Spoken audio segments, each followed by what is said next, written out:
ಶೃಂಗೇರಿ ಸಮರದಲ್ಲಿ ಸೋತು ಗೆದ್ದು ಬೀಗಿದ ಜೀವರಾಜ್ ಸಂಭ್ರಮಾಚರಣೆ ಮಾಡಿದ್ದ ಕಾಂಗ್ರೆಸ್ಸಿಗೆ ಬಿಗ್ ಶಾಕ್ ಎದುರಾಗಿದೆ. ಶೃಂಗೇರಿ ಕ್ಷೇತ್ರದ ಮರು ಮತ ಎಣಿಕೆಯಲ್ಲಿ ಬಿಜೆಪಿಗೆ ಮುನ್ನಡೆ ಆಗಿದೆ. ಗೆದ್ದು ಸಂಭ್ರಮಾಚರಣೆ ಮಾಡಿದ್ದಂತಹ ಕಾಂಗ್ರೆಸ್ಸಿಗೆ ಹಿನ್ನಡೆಯಾಗಿರೋದು. 2023ರಲ್ಲಿ ಸೋತಿದ್ದ ಬಿಜೆಪಿ ಅಭ್ಯರ್ಥಿ ಜೀವರಾಜ್ಗೆ ಮುನ್ನಡೆಯಾಗಿದೆ. ಕಾಂಗ್ರೆಸ್ ಅಭ್ಯರ್ಥಿ ಟಿಡಿ ರಾಜೇಗೌಡಗೆ ತೀವ್ರ ಮುಖಭಂಗ ಆಗಿರೋದು. ಹಾವು ಏಣಿಯಾಟ, ಮಿಡ್ ನೈಟ್ ಡ್ರಾಮಾ, ಶೃಂಗೇರಿ ಕೇಸರಿ ಪಾಲು. ಮರು ಮತ ಎಣಿಕೆಗೆ ಹೈಕೋರ್ಟ್ ಮೊರೆ ಹೋಗಿದ್ರು ಜೀವರಾಜ್. ಈಗ ಖುಷಿಯಾಗಿದ್ದಾರೆ. ಮರು ಮತ ಎಣಿಕೆಯಲ್ಲಿ ಕಾಂಗ್ರೆಸ್ ಶಾಸಕರಿಗೆ 52 ಮತಗಳ ಹಿನ್ನಡೆಯಾಗಿದೆ. ಶೃಂಗೇರಿ ಕ್ಷೇತ್ರದ ಅಂಚೆ ಮತ ಮರು ಎಣಿಕೆಯಲ್ಲಿ ಕಾಂಗ್ರೆಸ್ಸಿಗೆ ಶಾಕ್ ಆಗಿರೋದು.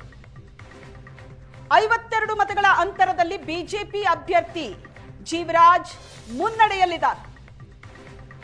ರಾಜೇಗೌಡರ 158 ವೋಟ್ಗಳು ಅಸಿಂಧು ಅಂತ ಘೋಷಣೆಯಾಗಿದೆ. ಶೃಂಗೇರಿ ಶಾಸಕ ರಾಜೇಗೌಡಗೆ ಅಗ್ನಿ ಪರೀಕ್ಷೆಯಾಗಿತ್ತು. ಹೈಕೋರ್ಟಿನ ಆದೇಶದಂತೆ ಅಂಚೆ ಮತಗಳ ಮರು ಎಣಿಕೆ ನಡೆಯಿತು. ಮತ ಎಣಿಕೆ ಫಲಿತಾಂಶ ಮುಚ್ಚಿದ ಲಕೋಟೆಯಲ್ಲಿ ಕೋರ್ಟಿಗೆ ರವಾನೆಯಾಗಿದೆ. 2026ರಲ್ಲಿ ಆದಂತಹ ಮರು ಎಣಿಕೆ.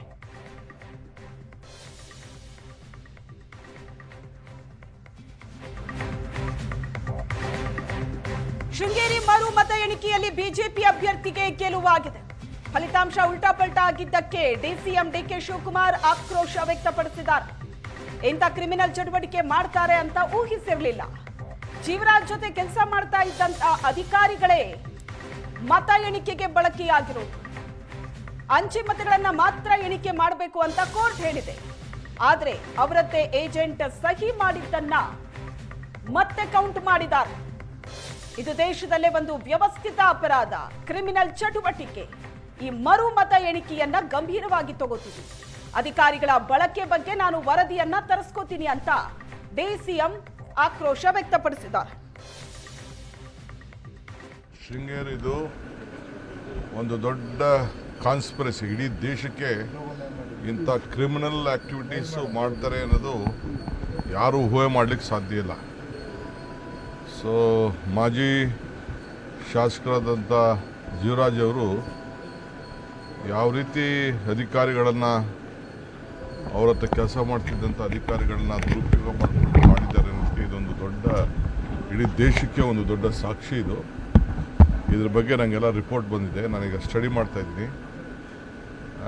ಈಗಾಗಲೇ ಎಲ್ಲ ಕಂಪ್ಲೀಟು ಯಾವ ರೀತಿ ಬ್ಯಾಲೆಟ್ ಬಾಕ್ಸ್ನ ಓಪನ್ ಮಾಡಿಸಿ ಏನೆಲ್ಲ ಮಾಡ್ಬೋದು, ಯಾವ ರೀತಿ ಕೋರ್ಟ್ಗೆ ಹೋಗಿ ಬರೀ ಪೋಸ್ಟಲ್ ಬ್ಯಾಲೆಟ್ನೇ ತಿರ್ಗಾ ಕೌಂಟ್ ಆಗಿದ್ದನ್ನ ತಿರ್ಗಾ ಇದನ್ನು ನೋಡಬೇಕು ಅಂತೇಳಿ ಮಾಡಿದ್ದು, ಅವ್ರದ್ದೇ ಆದಂಥ ಏಜೆಂಟು ಸಿಗ್ನೇಚರ್ ಮಾಡಿದ್ದನ್ನ ಯಾವ ರೀತಿ ಒಂದು ಮಾಡಿದಾರಲ್ಲ, ಇಡೀ ದೇಶಕ್ಕೆ ಒಂದು ಸಿಸ್ಟಮೆಟಿಕ್ ಕ್ರೈಮ್ ಇದು, ಕ್ರಿಮಿನಲ್ ಆ್ಯಕ್ಟಿವಿಟಿ. ಈ ನನಗೇನು ರಿಪೋರ್ಟ್ ಬಂದಿದೆ ಆ ರಿಪೋರ್ಟ್ನ ನೋಡಿಬಿಟ್ಟು ನಾನು ಮತ್ತೆ ಅಲ್ಲೆಲ್ಲರೂ ಬೇರೆ ಅಲ್ಲಿ ಮುಂದಕ್ಕೆ ಹೋಗ್ತೀನಿ, ಅಲ್ಲಿ ನಾನು ಮಾತಾಡ್ತೀನಿ.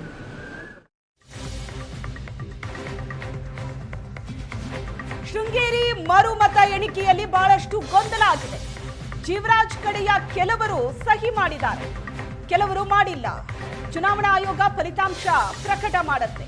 ತುಮಕೂರಿನಲ್ಲಿ ಬಗ್ಗೆ ಜಿ ಪರಮೇಶ್ವರ್ ಹೇಳಿಕೆ ಕೊಟ್ಟಿದ್ದಾರೆ. ಕೆಲವೊಂದಷ್ಟು ಅನುಮಾನ ಇದೆ ಅಂತ ಗೃಹ ಸಚಿವರು ಹೇಳಿಕೆ ಕೊಟ್ಟಿರುವುದು. ಬಹಳಷ್ಟು ಗೊಂದಲ ಆಗಿದೆ. ಅವರು ಸಿಗ್ನೇಚರ್ ಮಾಡಿ, ಜೀವರಾಜ್ ಅವ್ರ ಕಡೆಯವರು ಕೆಲವು ಸಿಗ್ನೇಚರ್ ಮಾಡಿದ್ದಾರೆ, ಕೆಲವು ಮಾಡಿಲ್ಲ. ರಾಜೇಗೌಡರ ಕಡೆಯವರು ಕೆಲವು ಮಾಡಿದ್ದಾರೆ, ಕೆಲವು ಮಾಡಿಲ್ಲ. ಅದಕ್ಕಾಗಿ ಅವರು ಡಿಕ್ಲೇರ್ ಮಾಡೋಕ್ಕಾಗ್ತಾ ಇಲ್ಲ. ಎಲೆಕ್ಷನ್ ಕಮಿಷನ್ಗೆ ಅದನ್ನು ರಿಪೋರ್ಟನ್ನು ಕಳಿಸ್ತಾ ಇದ್ದಾರೆ. ಅಲ್ಲಿಗೆ ಹೋದ ಮೇಲೆ election commission will look into that and ಇನ್ನು ಅದೇ ಇಲ್ಲ ನಮ್ಸ್ ಅಲ್ಲಿ ತನಕ ಆಗೋದು. ಅದು ಮಾಹಿತಿ ನನಗೆ ಸಿಕ್ಕಿರೋ ಮಾಹಿತಿ ಪ್ರಕಾರ. ಮತ ಎಣಿಕೆ ಮುಗಿದ್ರೂ ಫಲಿತಾಂಶ ಘೋಷಣೆಗೆ ಕಾಂಗ್ರೆಸ್ ಬಿಡ್ತಾ ಇಲ್ಲ. ಇದು ಕಾಂಗ್ರೆಸ್ಸಿನ ದುರಾಡಳಿತಕ್ಕೆ ಸಾಕ್ಷಿ ಅಂತ ಗೋವಿಂದ ಕಾರಜೋಳ ಹೇಳಿಕೆ ಕೊಟ್ಟಿದ್ದಾರೆ. ಕಾಂಗ್ರೆಸ್ ಇದೇ ರೀತಿ ಆಡಳಿತ ಮಾಡಿದ್ರೆ ಪ್ರಜಾಪ್ರಭುತ್ವದ ಕಗ್ಗೊಲೆ ಆಗುತ್ತೆ. ಚುನಾವಣಾ ಆಯೋಗ ಸ್ವತಂತ್ರ ಸಂಸ್ಥೆ, ಫಲಿತಾಂಶ ಘೋಷಣೆಗೆ ಅಧಿಕಾರ ಇದೆ. ದುರಾಡಳಿತ ಮಾಡೋದಕ್ಕೆ ಕಾಂಗ್ರೆಸ್ಸಿಗೆ ಬ್ಯಾಲೆಟ್ ಪೇಪರ್ ಬೇಕು. ತುಮಕೂರಿನ ಸಿದ್ಧಗಂಗಾ ಮಠದಲ್ಲಿ ಗೋವಿಂದ ಕಾರಜೋಳ ಹೇಳಿಕೆ ಕೊಟ್ಟಿದ್ದಾರೆ. ಶೃಂಗೇರಿ ವಿಧಾನಸಭಾ ಕ್ಷೇತ್ರದಲ್ಲಿ ಮತಗಳ ಮರು ಎಣಿಕೆ ಪ್ರಾರಂಭ ಆಗಿದೆ. ಪೋಸ್ಟಲ್ ಬ್ಯಾಲೆಟ್ಗಳನ್ನ ಮಾತ್ರ ಮತ ಎಣಿಕೆ ಮಾಡಬೇಕು ಅಂಥೇಳಿ ಕೋರ್ಟ್ ಆದೇಶಿಸಿದ್ದರಿಂದ ಮತ ಎಣಿಕೆ ಮಾಡ್ತಾಯಿದ್ದಾರೆ. ಅದರ ಮತ ಎಣಿಕೆ ಬಂದ ನಂತರ ಅದರ ಫಲಿತಾಂಶವನ್ನು ಪ್ರಕಟ ಮಾಡಲಿಕ್ಕೂ ಕೂಡ ಕಾಂಗ್ರೆಸ್ ಸರ್ಕಾರ ಬಿಡ್ತಾ ಇಲ್ಲ. ಇದು ದುರಾಡಳಿತಕ್ಕೆ ಸಾಕ್ಷಿ. ಅಷ್ಟೇ ಅಲ್ಲ, ಕಾಂಗ್ರೆಸ್ ಸರ್ಕಾರ ಬಹುಶಃ ನನಗನ್ನಿಸ್ತದ ಇದೇ ರೀತಿ ಆಡಳಿತ ಮಾಡಿದರೆ ಪ್ರಜಾಪ್ರಭುತ್ವದ ಕಗ್ಗೊಲೆ ಆಗ್ತದೆ ಮತ್ತು ಜನರ ವಿಶ್ವಾಸ ಕೂಡ ಸರ್ಕಾರಗಳ ಮೇಲೆ ಉಳಿಲಿಕ್ಕೆ ಸಾಧ್ಯ ಇಲ್ಲ. ಚುನಾವಣಾ ಆಯೋಗ ಒಂದು ಸ್ವತಂತ್ರ ಸಂಸ್ಥೆ, ಅವ್ರಿಗೆ ಅಧಿಕಾರದ ಅವರು ಕೂಡಲೇ ಇದನ್ನು ಘೋಷಣೆ ಮಾಡಬೇಕು ಅಂತ ಒತ್ತಾಯ ಮಾಡ್ತಾರೆ. ಅದೇ ದುರಾಡಳಿತ ಮಾಡಲಿಕ್ಕೆ ಬ್ಯಾಲೆಟ್ ಪೇಪರ್ ಬೇಕು. ಬ್ಯಾಲೆಟ್ ಪೇಪರ್ 18ನೇ ಶತಮಾನಕ್ಕೆ ಹೋಗ್ತಾ ಇದ್ದೀರಿ, 21ನೇ ಶತಮಾನ, ಇದು ಯಾಂತ್ರಿಕ ಯುಗ. ಈ ಜೀವರಾಜ್ ಗೆಲುವು ಪ್ರಜಾಪ್ರಭುತ್ವ ವ್ಯವಸ್ಥೆಯ ದೊಡ್ಡ ಜಯ. ಬಿಜೆಪಿ ಪ್ರಜಾಪ್ರಭುತ್ವ ವ್ಯವಸ್ಥೆಯಲ್ಲಿ ನಂಬಿಕೆ ಇಟ್ಟವರು. ಶಿವಮೊಗ್ಗದಲ್ಲಿ ಬಿಜೆಪಿ ಶಾಸಕ ಚನ್ನಬಸಪ್ಪ ಹೇಳಿಕೆ ಕೊಟ್ಟಿದ್ದಾರೆ. ಕಣ್ಣೆದುರೇ ನಡೆದಿದ್ದ ಅಕ್ರಮ ಇವತ್ತು ಸಾಬೀತಾಗಿದೆ. ಕೋರ್ಟ್ ಮೊರೆ ಹೋಗಿದ್ರಿಂದ ಬಿಜೆಪಿಗೆ ನ್ಯಾಯ ಸಿಕ್ಕಿದೆ ಅಂತ ಹೇಳಿಕೆ ಕೊಟ್ಟಿದ್ದಾರೆ. ಶೃಂಗೇರಿ ಕ್ಷೇತ್ರದ ಜೀವರಾಜ ಇವತ್ತು 56 ಮತಗಳ ಅಂತರದಿಂದ ಗೆಲುವನ್ನು ಸಾಧಿಸಿರುವಂಥದ್ದು ಅಸತ್ಯ ಮತ್ತೊಮ್ಮೆ ಸಾಬೀತಾಗಿದೆ.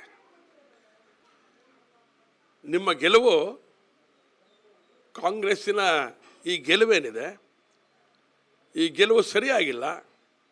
ಮತ ಎಣಿಕೆಯಲ್ಲಿ ತೊಂದರೆ ಆಗಿದೆ, ಸಮಸ್ಯೆಗಳು ಏನೇನಾಗಿದೆ ಅಂಥೇಳಿ ಚುನಾವಣಾ ಆಯೋಗದ ಗಮನಕ್ಕೆ ತಗೊಂಡು ಬಂದರು. ಚುನಾವಣಾ ಆಯೋಗ ಅದ್ರ ಬಗ್ಗೆ ಸರ್ಟಿಫಿಕೇಟ್ ಇಶ್ಯೂ ಮಾಡಿದ್ರಿಂದ ಅವ್ರ ಹಂತದಲ್ಲಿ ಇರಲಿಲ್ಲ. ಅದು ನ್ಯಾಯಾಲಯಕ್ಕೆ ಹೋದರು. ಜೀವರಾಜ್ ಅವರು ನ್ಯಾಯಾಲಯಕ್ಕೆ ಹೋದಂಥ ಪರಿಣಾಮ ಇವತ್ತು ನ್ಯಾಯ ಸಿಕ್ಕಿದೆ. ಸತ್ಯಮೇವ ಜಯತೆ. ಯಾಕಂದರೆ ಸತ್ಯ ಹೇಳಿದ್ವಿ ನಾವು, ಅಲ್ಲಿ ಅಕ್ರಮ ನಡೆದಿದೆ ಅಂತ ಹೇಳಿದರು, ವ್ಯತ್ಯಾಸಗಳಾಗಿದೆ ಅನ್ನೋ ಸಂಗತಿನ ಹೇಳಿದರು. ಆದರೆ ಇವತ್ತು ನ್ಯಾಯಾಲಯ ರೀಕೌಂಟ್ ಮಾಡಬೇಕು ಅಂತ ಆದೇಶ ಮಾಡಿತು. ನ್ಯಾಯಾಲಯದ ಆದೇಶಕ್ಕೆ ಅನುಗುಣವಾಗಿ ನಿನ್ನೆ ಇಡೀ ದಿನ ರಾತ್ರಿ 11:30 ಗಂಟೆಗಳ ತನಕ ಎಣಿಕೆಯನ್ನು ಮಾಡಿ, ಮತಪತ್ರಗಳ ಎಣಿಕೆಗಳನ್ನು ಮಾಡಿ. ಕಾಂಗ್ರೆಸ್ ಸೋಲ್ತಾ ಇರೋದ್ರಿಂದ ಬ್ಯಾಲೆಟ್ ಪೇಪರ್ ಅಂತಿದ್ದಾರೆ. ಬ್ಯಾಲೆಟ್ ಪೇಪರ್ಗೆ ಮೋಸ ಮಾಡಿ ಗೆದ್ದಿರೋದು ಇದೆ. ಕೊಪ್ಪಳದಲ್ಲಿ ಮಾಜಿ ಸಿಎಂ ಬಸವರಾಜ ಬೊಮ್ಮಾಯಿ ಹೇಳಿಕೆ ಕೊಟ್ಟಿದ್ದಾರೆ. ಕರ್ನಾಟಕದ 2 ಉಪಚುನಾವಣೆಯಲ್ಲಿ ನಾವು ಮಾಡಿರುವಂಥ ಕೆಲಸ ಮತ್ತು ಸಾಧನೆ ಮತ್ತು ಚುನಾವಣೆಯಲ್ಲಿ ಸಂಘಟಿತವಾಗಿರುವಂಥ ನಮ್ಮ ಚುನಾವಣೆ ಕ್ಯಾಂಪೇನು ನಮಗೆ ಬಾಗಲಕೋಟೆ ಮತ್ತು ದಾವಣಗೆರೆ ಸೌತಲ್ಲಿ BJP 2 ಕ್ಷೇತ್ರದಲ್ಲಿ ಜಯಬೇರಿ ಹೊಡೆಯುವಂಥ ಎಲ್ಲ ವಿಶ್ವಾಸ ನಮಗಿದೆ. ಮತ್ತು ಪಶ್ಚಿಮ ಬಂಗಾಳ, ವಿಶೇಷ ಆಸಾಮದಲ್ಲಿ ಗೆಲ್ತೀವಿ ಅಂತ ಎಲ್ಲ ಸಮೀಕ್ಷೆ ಹೇಳಿದ್ದೇವೆ. ಪಶ್ಚಿಮ ಬಂಗಾಳದಲ್ಲಿ ಶಕ್ತಿ ಅಂತ ಹೇಳಿದ್ದೇವೆ. ಪಶ್ಚಿಮ ಬಂಗಾಳದಲ್ಲಿ ಈ ಬಾರಿ ದೊಡ್ಡ ಪರಿವರ್ತನೆಯಾಗಿ ಇಡೀ ಭಾರತ ದೇಶದ ಮುಂದಿನ ರಾಜಕೀಯ ದಿಕ್ಕುಸೂಚಿ ಬದಲಾವಣೆ ಆಗುವಂಥ ರಿಸಲ್ಟ್ ಬರ್ತದೆ. ಕಾಂಗ್ರೆಸ್ಸು ರಾಜ್ಯವನ್ನಂತೂ ಅಧೋಗತಿಗೆ ತೆಗೆದುಕೊಂಡು ಹೋಗಿ ಪ್ರಾಚೀನ ಕಾಲಕ್ಕೆ ತೊಗೊಂಡು ಹೋಗ್ತಾ ಇದ್ದಾರೆ.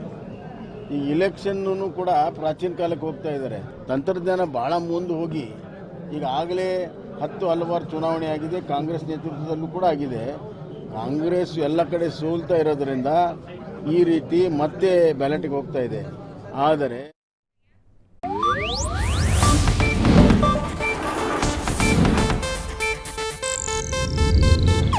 ಇದು ಏಷ್ಯಾನೆಟ್ ನ್ಯೂಸ್ ನೆಟ್ವರ್ಕ್ ಪ್ರಸ್ತುತಿ.